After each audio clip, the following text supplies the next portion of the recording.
मनोज जरांगेंची जनजागृती शांतता रॅली उद्या नाशिकमध्ये पोहोचणार आहे आणि इथेच या रॅलीचा समारोप होणार आहे।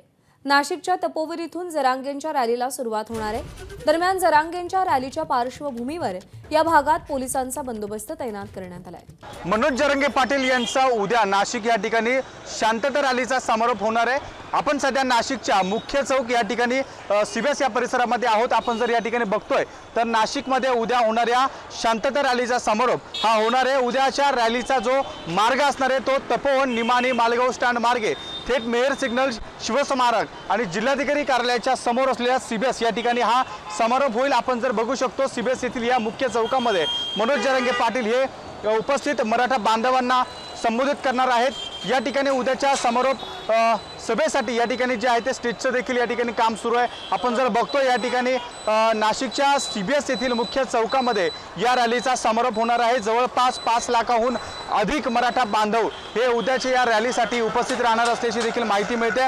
नाशिकमध्ये होणाऱ्या या रॅलीच्या समारोपासाठी राज्यभरातून अनेक मराठा बांधव या ठिकाणी येणार आहे। मात्र नाशिकमधील जो रॅलीचा मार्ग आहे तो सकाळी 8 वाजेपासून बंद ठेवण्यात येणार आहे। उद्याच्या या समारोपाच्या निमित्तानं आगामी विधानसभा निवडणुकीच्या पार्श्वभूमीवर देखील सध्या राजकीय वातावरण तापलं असल्याचं पाहायला मिळते। त्यामुळे आता उद्या मनोज जरांगे पाटील हे उद्याच्या सभेमध्ये नेमकं काय बोलणार याकडे संपूर्ण राज्याचं लक्ष लागलंय।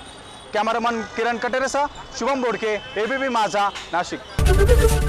एबीपी माझा, उघडा डोळे बघा नीट।